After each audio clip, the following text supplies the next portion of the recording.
अरे जल्दी से खाना लगा दो, बहुत जोरों की भूख लगी है। खाना खाकर दोबारा खेत में जाना है। ये लीजिए, आज सब आपके पसंद का बनाया है। आलू मेथी की सब्जी, नमक मिर्च वाले पराठे और साथ में अरहर की दाल भी बनाई है। अरे वाह, क्या बात है। लेकिन तुम तो मूंगफली की चटनी भी बनाने वाली थी, वो नहीं बनाई? मूंगफली खत्म हो गई है तो लक्षिता को लाने के लिए भेजा है। पता नहीं ये लड़की कहाँ रह गई। दुकान से मूंगफली लेने के लिए गई है या खेतों में चली गई है। दुकान से मूंगफली लेकर लक्षिता अपने घर की तरफ आ रही होती है कि तभी उसे अपने पड़ोस में रहने वाली बचपन की सहेली पायल दिखती है, जो अपने आंगन में बैठकर कुछ खा रही होती है, जिसे देखकर लक्षिता उसके पास आती है। क्या खा रही हो पायल? बहुत अच्छी खुशबू आ रही है। मेरे बाबा शहर गए थे ना, तो वहीं से मेरे लिए ये हक्का नूडल्स लेकर आए हैं। पता है ये बहुत टेस्टी है, लेकिन ये तो मुझे गाँव में मिलने वाली अपनी देसी चाउमीन की तरह लग रही है। वो तो इसके सामने कुछ भी नहीं है, तुम एक बार टेस्ट तो करके देखो। लक्षिता नूडल को खाती है तो उसे भी वो काफी पसंद आते हैं। पायल, ये तो बहुत ज्यादा टेस्टी है, मैं भी ये मंगवाऊंगी, फिर हम दोनों मिलकर खाएंगे। ये लेने के लिए तुम्हें शहर जाना होगा, और तो ये कोई 50 रुपए की चीज नहीं है, पता है पूरे 900 रुपए के नूडल्स हैं। ये मेरे बाबा तो शहर जाते रहते हैं, इसलिए वो मेरे लिए ऐसे खाने पीने की एक्सपेंसिव चीज लाते हैं। लेकिन तुम्हारे बाबा तो खेती करते हैं ना, वैसे भी एक्सपेंसिव खाना सबके बस की बात नहीं है। काश मेरे भी बाबा तुम्हारे बाबा की तरह शहर जाते तो वो मेरे लिए भी ये सब लेकर आते। इतना कहकर लक्षिता उदास मन से अपने घर आती है। तो मूंगफली लाने गई थी, अब पहाड़ चढ़ने जो इतना समय लग गया। देख तेरे बाबा ने खाना भी खा लिया। माँ, मुझे भी हक्का नूडल्स खाना है, मेरे लिए बना दो ना। क्या कहा तूने? अरे क्या बोल रही है, हिंदी में बोल। अरे माँ, हक्का नूडल्स जैसे हमारे गाँव में देसी चाउमीन मिलती है ना, वैसे ही होती है। वो भी पायल के बाबा अभी शहर से आए हैं ना, तो उसके लिए हक्का नूडल्स लेकर आए हैं। पता है वो खाने में कितने ज्यादा स्वादिष्ट हैं। बेटा, ये जो तुम बता रही हो, वैसे ये कितने के हैं? सिर्फ 900 रुपए के हैं बाबा। क्या कहा? 900 रुपए के? 900 रुपए की चाउमीन खानी है तुझे? पायल का बाप सेठ है, उसके लिए 900 क्या 9000 भी कुछ नहीं है। और तेरे बाबा कौन सा शहर जाते हैं जो तेरे लिए वहाँ की अमीरों वाली खाने की चीज ले आएंगे? बेटा, घर में जो बनता है भगवान का नाम लेकर खा लो। और बेटा, वैसे भी ये शहर की ऊटपटांग चीज शरीर के लिए अच्छी नहीं होती है। अपना घर का देसी खाना खाओ, वही अच्छा है। अपने माता पिता की बात सुनकर लक्षिता चिढ़कर आंगन में आ जाती है और इसी तरह 2-4 दिन गुजर जाते हैं। सुधा आंगन में गेहूं साफ कर रही होती है तो वहीं लक्षिता आंगन में कपड़े सुखा रही होती है कि तभी वो देखती है। बाबा, आज आप मेरे लिए कौन सी खाने की चीज लेकर आए हैं? बेटा, आज मैं तुम्हारे लिए शहर से बर्गर लेकर आया हूँ। मैंने भी खाया है, बड़ा मजेदार है। पायल कितनी खुशनसीब है, उसके बाबा हमेशा शहर जाते रहते हैं और कुछ न कुछ खाने की पीने की चीज लाते हैं। लेकिन एक मैं हूँ जो रोटी सब्जी दाल चावल से काम चला रही हूँ। काश मैं भी पायल की तरह इतना महंगा खाना खा सकती। लक्षिता इतना बोल ही रही होती है कि तभी सतीश भागते हुए जल्दी जल्दी घर आता है। अरे क्या हुआ जी, इस तरह भागे भागे कहाँ से आ रहे हो? कहीं फिर से पीछे कोई कुत्ता तो नहीं पड़ गया? अरे नहीं नहीं भाग्यवान, वो हमारे सरपंच है ना, योगेंद्र जी। हैं? क्या हुआ उन्हें? कहीं वो निकल तो नहीं लिए? वैसे भी उनकी तबीयत खराब रहती थी। अरे शुभ शुभ बोलो, ऐसा नहीं है। अगर ऐसा नहीं है तो भागे भागे क्यों आ रहे हो? तुम्हें याद है जब उन्होंने अपनी बेटी की शादी की थी तो हम सभी गांव वाले गए थे और उनके शहरी कुछ दोस्त भी आए थे। वहाँ किसी शहरी बड़े परिवार ने हमारी लक्षिता को देखा था और उन्हें लक्षिता काफी पसंद आई। सरपंच जी मिले थे, कह रहे थे कि वो लोग एक बार हमसे मिलना चाहते हैं। आप सच कह रहे हैं? भगवान, आखिर तूने मेरी सुन ही ली। अगर मेरी लक्षिता का रिश्ता यहाँ हो जाए ना तो 101 नारियल चढ़ाऊंगी। अरे वाह, मेरे लिए शहर से रिश्ता आया है। लक्षिता, अब तो तेरी निकल पड़ी। माता रानी कुछ भी करके रिश्ता लगवा देना बस मेरा, वरना कहीं गांव में ही शादी हो गई ना तो पूरी जिंदगी चूल्हा ही फूकती रहूंगी। कुछ दिन में सरपंच जी उस शहरी परिवार को लेकर लक्षिता के घर आते हैं, जहाँ लक्षिता अपना देसी खाना बनाकर उन्हें खिलाती है। लक्षिता बेटा, इतना सब कुछ तुमने अकेले बनाया है? अरे तुम तो बहुत बढ़िया खाना बनाती हो। कचौड़ी, जलेबियां, समोसे सब एक से एक बने हैं। क्या करें भाई साहब, गांव से ज्यादा पढ़ाई कहाँ होती है। 10वीं के बाद तो लड़कियों को चूल्हा चौका थमा दिया जाता है। मेरी लक्षिता भले ही कम पढ़ी लिखी है, लेकिन घर गृहस्थी मुझसे भी ज्यादा अच्छा संभाल लेती है। आपकी बेटी तो हमें पहली नजर में ही भा गई थी। हम तो बस एक बार मिलकर आप लोगों से बात करना चाहते थे। अब तो बस आप लोग अपना जवाब बता दीजिए। ये तो हमारे परिवार के लिए सौभाग्य की बात है कि हमारी बेटी के लिए शहर से रिश्ता आया है, वो भी इतने अच्छे लोगों के घर से। लक्षिता के माता पिता भी शादी के लिए हाँ कर देते हैं और कुछ समय में लक्षिता की धूमधाम से शादी हो जाती है। गांव में पली बड़ी लक्षिता बहू बनकर अपने शहरी ससुराल में आ जाती है। आज लक्षिता अपने ससुराल वालों को तरह तरह के देसी स्वादिष्ट पकवान बनाकर खिलाती है। भाभी, माँ ने बिल्कुल सही कहा था, आपके हाथों में तो जादू है, जादू। कितना बढ़िया खाना बनाया है आपने, सब एक से बढ़कर एक बनाया है। अब तो मैं अपनी हर पार्टी घर में ही करूंगा भाभी। खाना तो सच में काफी अच्छा बना है। सच कहूँ तो मुझे मलाई कोफ्ता कुछ ज्यादा खास पसंद नहीं है, लेकिन आज मैंने 2 से 3 बार मलाई कोफ्ता लेकर खा लिया। अरे भैया, ये मलाई कोफ्ते का नहीं बल्कि भाभी के प्यार का जादू है। क्यों माँ, सही कह रही हूँ ना मैं? नैना की बात पर सभी हंसने लगते हैं और पूरा परिवार साथ में बैठकर खाना खाता है। शाम का वक्त था। लक्षिता अलमारी में साड़ियां रख रही होती है कि तभी नैना कमरे में आती है। भाभी, आपके पास तो काफी सुंदर सुंदर साड़ियां हैं। आप मुझे बुला लेती, मैं आपकी मदद करवा देती इन्हें सेट करने में। बस हो ही गया। तुम बताओ क्या कर रही थी? कुछ नहीं। वैसे भाभी, आज मौसम काफी बढ़िया हो रहा है। मैं सोच रही हूँ कि कहीं बाहर चलते हैं। इसी बहाने मैं आपको सोसाइटी भी दिखा दूंगी और आसपास की जगह भी। नैना लक्षिता को लेकर नीचे सोसाइटी में आती है और उसे आसपास की जगह दिखाने लगती है। यहाँ के घर तो काफी बड़े हैं, लेकिन हमारे गांव के घरों से ज्यादा नहीं। कभी मैं तुम्हें फुर्सत में अपना गांव घुमाऊंगी। हाँ भाभी, क्यों नहीं। वैसे भी मैंने सुना है गांव में बहुत बड़ी बड़ी नदियां, झील, झरने होते हैं। मुझे वहाँ सब जगह जाना है। नैना इतना बोल ही रही होती है कि तभी लक्षिता को स्टॉल पर मोमोज दिखते हैं, जिसे देख नैना, ये तो मोमोज है ना? हाँ भाभी, लेकिन आपको पता है इनके बारे में? गांव में तो इस तरह की चीज नहीं मिलती है ना? हमारे गांव में नहीं मिलती है, लेकिन मेरी एक सहेली है, उसके बाबा शहर आते जाते रहते हैं, तो अक्सर उसके लिए वो मोमोज लाते थे। 1-2 बार तो मैंने भी खाया है। चलो भाभी, फिर इसी बात पर आज दोनों नंद भाभी मोमोज पार्टी करते हैं। नैना स्टॉल पर जाती है और fried steam paneer momos order कर देती है और अब दोनों नंद भाभी बातें करते हुए गर्मा गर्म मोमोज के मजे लेते हैं। आसपास के कई सारे लोग यहीं से मोमोज खाने आते हैं। ये बहुत टेस्टी मोमोज बनाता है। महंगी चीज तो हमेशा खाने में अच्छी होती है नैना। वो तो है भाभी, लेकिन ये मोमोज थोड़ी ना महंगे, सस्ते होकर भी कितने टेस्टी हैं। ये मोमोज सस्ते हैं, मेरा मतलब कितने के हैं? स्टीम फ्राई मिलाकर 100 इतने सस्ते। लेकिन मेरी सहेली तो कहती थी कि शहर में मोमोज 1200-1300 के मिलते।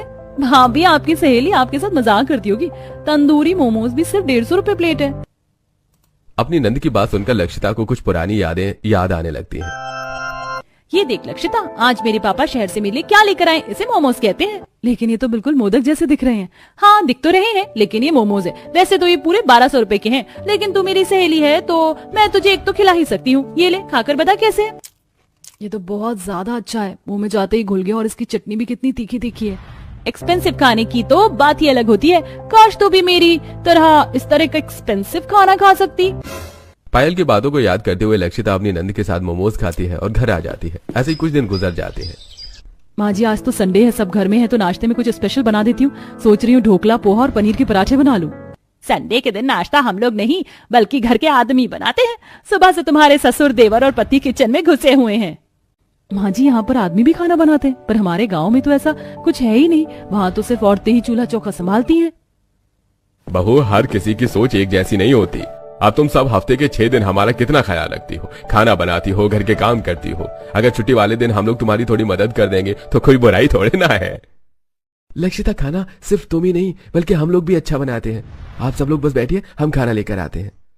अखिलेश, अनुराग और मोहित देखते ही देखते पूरी डाइनिंग टेबल को corn, chaat, chilli potato, spring roll, crispy onion ring noodles और गार्लिक ब्रेड जैसी स्वादिष्ट पकवानों से भर देते हैं, जिसे देख इसमें तो ऐसी कई सारी चीजें जिसे पायल ने खा रखा है। इसका मतलब ये सब बनाने में तो इन लोगों के काफी सारे पैसे लग गए होंगे। पापा जी, आपको इतने पैसे खर्च कर इतना सब कुछ बनाने की क्या जरूरत थी? इसमें खर्च की क्या बात है बहू, और इन सबको बनाने में ज्यादा पैसे थोड़ी ना लगे। अरे आधा सामान तो हमारी रसोई में पहले से ही मौजूद होता है। मुश्किल से 200-300 रुपए लगे होंगे। क्या कहा? 200-300? लेकिन इन चिली पोटैटो का दाम तो मुझे पायल ने 600 रुपए बताया था। इतने कम पैसों में इतना सारा एक्सपेंसिव खाना खाते हुए लक्षिता को एक बार फिर से कुछ पुराने पल याद आने लगते हैं। माँ, मुझे भी पायल की तरह एक्सपेंसिव और अच्छा खाना खाना है। मैं रोज रोज की दाल रोटी नहीं खाऊंगी। बेटा, एक काम कर, पायल के माँ बाप से बात कर और उन्हें बोल कि तुझे गोद ले ले, क्योंकि वही तुझे अमीरों वाला महंगा खाना खिला सकते हैं। घर में जो बनता है चुपचाप से खाना है तो खा, वरना मत खा। माँ तो बेफालतू में ही पैसों का ताना देती थी, लेकिन यहाँ तो 200-300 रुपए में भी इतना सब कुछ खाने को मिल गया। इसी तरह सब अब कुछ दिन गुजर जाते हैं और आज गांव में लक्षिता के माता पिता और उसका भाई उससे मिलने के लिए आते हैं। संगीता अपने समधन समधी के लिए पूरी टेबल को तरह तरह के महंगे और स्वादिष्ट खाने से भर देती है, जिसे देख अरे बेटा, हम लोगों में बेटी के ससुराल का पानी भी नहीं पीते हैं और यहाँ तेरी सास ने कितना सब कुछ लाकर रख दिया है। इतने पैसे खर्च करने की क्या जरूरत थी? 2-3 हजार तो आराम से लग गए होंगे ना। ये सब गांव की बातें हैं, शहर में ऐसा नहीं होता। और कहीं नहीं लगे 2-3 हजार रुपए, सब कुछ 500-600 का ही है। खा लो आप। वैसे बेटा, एक चीज के लिए तो मैं बहुत खुश हूँ, तुझे वैसा ही ससुराल मिला जैसा तू चाहती थी। अपनी सहेली को देख देख कर तेरा भी मन करता था ना इस तरह के अमीरों वाले खाने को खाने का। दीदी, मैंने सोचा था जब शहर जाऊंगा तो जरूर एक बार बर्गर खाऊंगा। मुझे भी यहाँ का बर्गर खाना है। क्यों नहीं छोटे, शाम को चलते हैं, बर्गर के साथ साथ तुझे पिज्जा भी खिलाऊंगी। अपनी बेटी को खुश देख सुधा और सतीश भी मनी मन काफी खुश होते हैं। तो वहीं लक्षिता अपने भाई और नंद के साथ बर्गर किंग जाती है, जहां वो अपने भाई को जी भर के बर्गर खिलाती है। और इसी तरह अब कुछ दिन गुजर जाते हैं। अरे लक्षिता, तुम तैयार नहीं हुई? लेकिन क्यों, हमें कहीं जाना है क्या? एक नंबर की बुलाकर हो तुम। मैंने कहा था ना आज हमें बाहर जाना है शाम में। चलो जल्दी से तैयार हो जाओ। काफी टाइम बाद अनुराग लक्षिता को आज काफी सारी जगह पर घुमाने ले जाता है। कभी वो लोग मूवी देखते हैं तो कभी साइंटिफिक म्यूजियम। ऐसा लग रहा है किसी जादुई नगरी में आ गई हूँ। यहाँ कितनी अनोखी अनोखी चीज है। आज तुमने सिर्फ एक दो जगह ही देखी है, तुम देखना नेक्स्ट टाइम मैं तुम्हें इससे भी अच्छी जगह लेकर जाऊंगा। काफी घूमने फिरने के बाद अब अनुराग लक्षिता को लेकर KFC आ जाता है, जहाँ दोनों आराम से बर्गर एंजॉय करते हैं।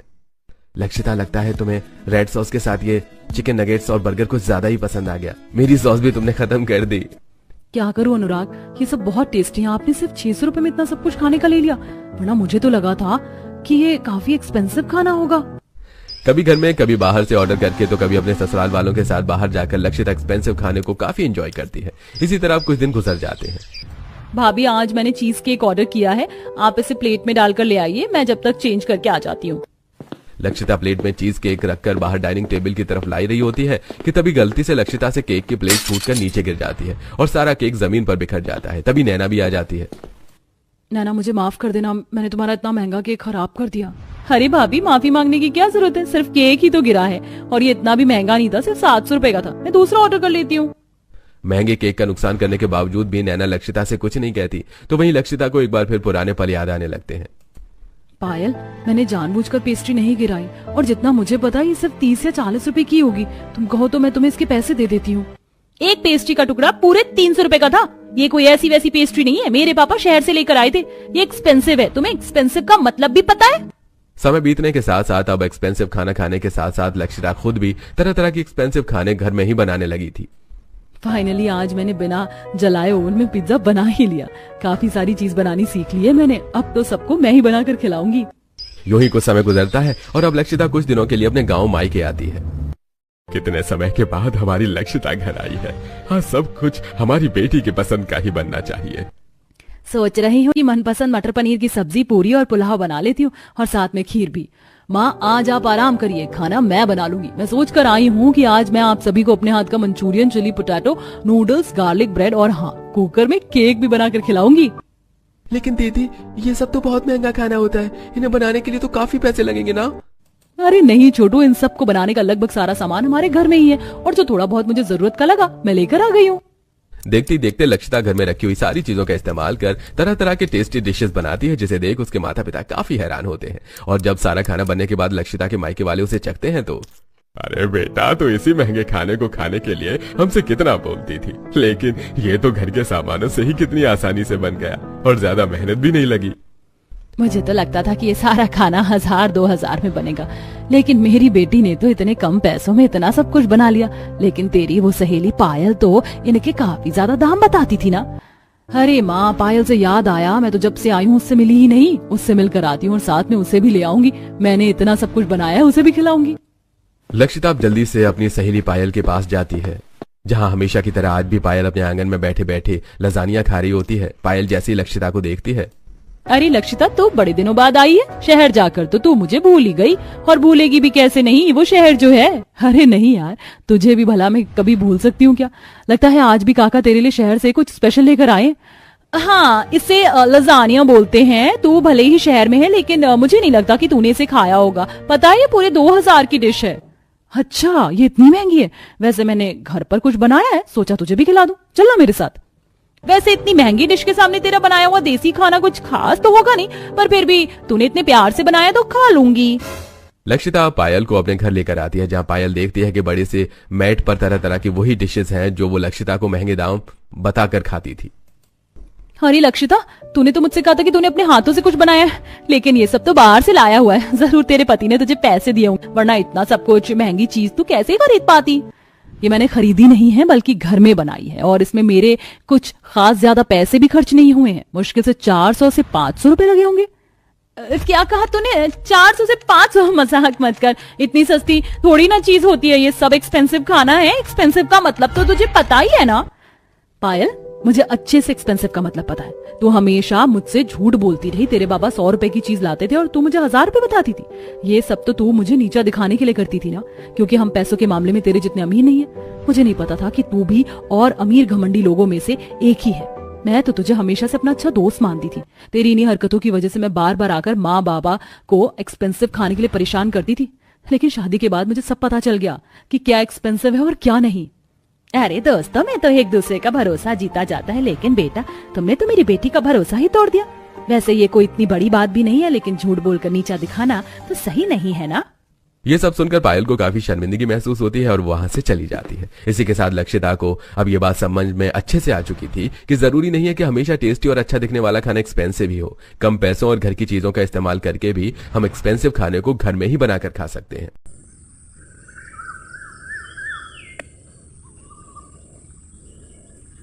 गर्मा गर्म पराठे बना देती है, वहीं सिलबट्टे पर पुदीने की चटपटी चटनी बना देती है। रात के खाने का वक्त हो जाता है और जब शालिनी आज रात के खाने में सभी को मिक्स वेज पराठे परोसती है तो आज आपने पराठे बनाए, बहुत बढ़िया खुशबू आ रही है, लेकिन किस चीज के पराठे हैं? ये मिक्स वेज पराठे हैं, सब कुछ है इसके अंदर। अब आप सब खाकर बताइए कैसे बने हैं। अब जब चटनी के साथ चटपटे पराठों को खाते हैं सब तो सभी को वो काफी अच्छे लगते हैं। ये हुई ना बात, क्या चटपटे पराठे बनाए हैं आपने, मजा आ गया खाकर इस बारिश के ठंडे ठंडे मौसम में। अब तो आप मेरे लिए इसी तरह के पराठे बनाना। बच्चे सही कह रहे हैं शालिनी, ऊपर से जो तुमने तीखी चटनी बनाई है ना, क्या बताऊं, दिल खुश हो गया। दाल चावल खाकर मेरा तो खाने पर से ही मन उठ गया था, पर अब तो मन कर रहा है कि सारे पराठे मैं अकेले ही खा जाऊं। सभी शालिनी के बने हुए चटपटे मिक्स वेज पराठे की काफी तारीफ कर रहे होते हैं कि तभी वहां पड़ोसन अमृता आती है। अरे मैं तो यहाँ तुमसे हल्दी मांगने के लिए आई थी और तुम्हारे घर पर तो आज पराठों की पार्टी चल रही है। वैसे खुशबू तो बढ़िया आ रही है। किस चीज के पराठे हैं? मिक्स वेज पराठे बनाए हैं, ले तू भी चख ले। अमृता भी जब मिक्स वेज पराठा खाती है तो क्या पराठे बनाए हैं तुमने? सुबह से जी सा खराब हो रहा था, लेकिन इन्हें खाकर दिल खुश हो गया। मैं तो कह रही हूँ अपना दाल चावल छोड़कर तुम पराठे क्यों ना बेचने लगो। वैसे भी बारिश का मौसम है और ऐसे मौसम में तो ऐसी चटपटी चीज खाने का बड़ा ही मन होता है। इतना कहकर अमृता चली जाती है तो वहीं अमृता की बात को सुनकर वैसे बातों में अमृता कह तो सही बात रही थी। लोग हमारे दाल चावल इसीलिए नहीं खरीदते क्योंकि वो चटपटे नहीं है, पर अगर हम बारिश के मौसम में तेरे बनाए हुए ये चटपटे पराठे बेचेंगे तो मुझे पूरा यकीन है कि लोग इसे जरूर खाने आएंगे। माँ, दादी माँ ठीक कह रही है, हमारे स्कूल के बाहर जितनी भी चटपटी चीज बिकती है ना, उन पर काफी भीड़ होती है।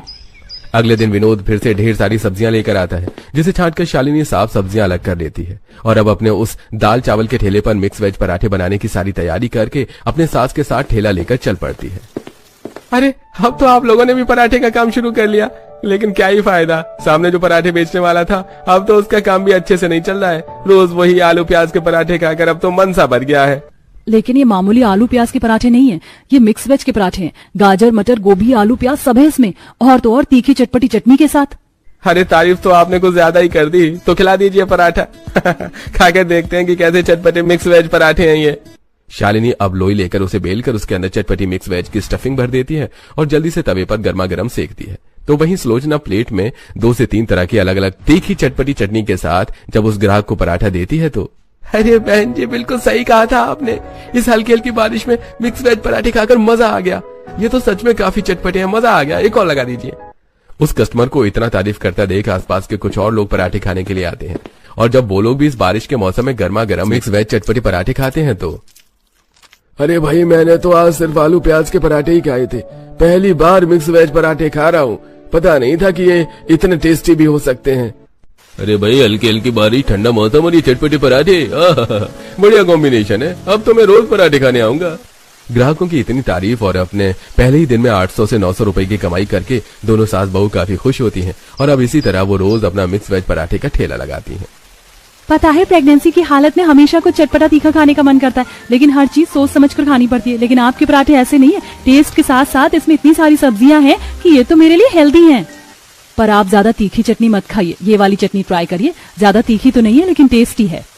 कोई ग्राहक ठेले पर तो कोई ग्राहक गर्मा गर्म पराठे लेकर सामने पार्क में बैठकर खाता, जिसे देख और भी कई सारे लोग दोनों सास बहू के ठेले पर इस बारिश के मौसम में पराठे खाने आते। तो वहीं कई सारे लोग पैक करवा कर अपने घर भी ले आते हैं। जब से शरीर ने बुढ़ापे की सीढ़ी पर कदम रखा है तब से कुछ खाने में अच्छा ही नहीं लगता था, लेकिन ये पराठे बेटा कहाँ से लाया है? ऐसे चटपटे पराठे खाकर तो मजा आ गया। अरे माँ, पास ही में एक सास बहू मिक्स वेज पराठे बेचती है, बड़े ही मजेदार होते हैं। आपसे जब भी आपका मन करे तो बताना, ले आया करूंगा मैं। धीरे धीरे दोनों सास बहू के मिक्स वेज पराठे आसपास की जगह पर काफी फेमस होने लगे थे। तो वहीं विनोद भी अब आए दिन सब्जी लेकर आता था। ये लो, आज तो ज्यादातर इसमें साफ सब्जी है। और ये क्या, तुम अकेले ही सिलबट्टे पर सारी चटनी पीस रही हो? एक काम करो, तुम सब्जी साफ कर लो, मैं चटनी पीस देता हूँ। जहाँ विनोद अपनी बीवी की मदद करते हुए सिलबट्टे पर चटनियां पीसता है, तो वहीं मेघा भी अपनी भाभी की मदद करते हुए सब्जियां साफ करती है। और ऐसे ही कुछ दिन गुजर जाते हैं। बाहू, पहले तो तू सभी सब्जियों को मिलाकर एक ही भरवा बनाती थी, लेकिन अब तो तू अलग अलग भरवा बना रही है। माँ जी, कल कुछ ग्राहक आए थे, उनमें से कुछ को सिर्फ मटर के पराठे चाहिए थे तो कुछ को गाजर के, इसीलिए मैं मिक्स स्टफिंग के साथ अलग अलग सब्जियों की भी स्टफिंग बनाकर रख रही हूँ। चल सही है, मैंने भी आज काफी सारा आटा गूंथ लिया, वरना कल तो कम पड़ गया था। जहाँ पहले आसपास की जगह पर ही इन दोनों सास बहू का चटपटा मिक्स वेज पराठा फेमस था, तो वहीं लोग दूर से इनके पराठे खाने के लिए आने लगे थे। और आसपास की फैक्ट्री ऑफिस से भी दिन में लंच के समय इनके पास काफी अच्छे ऑर्डर आ जाते थे। यार, तुमने तो मेरे काफी पैसे बचा लिए।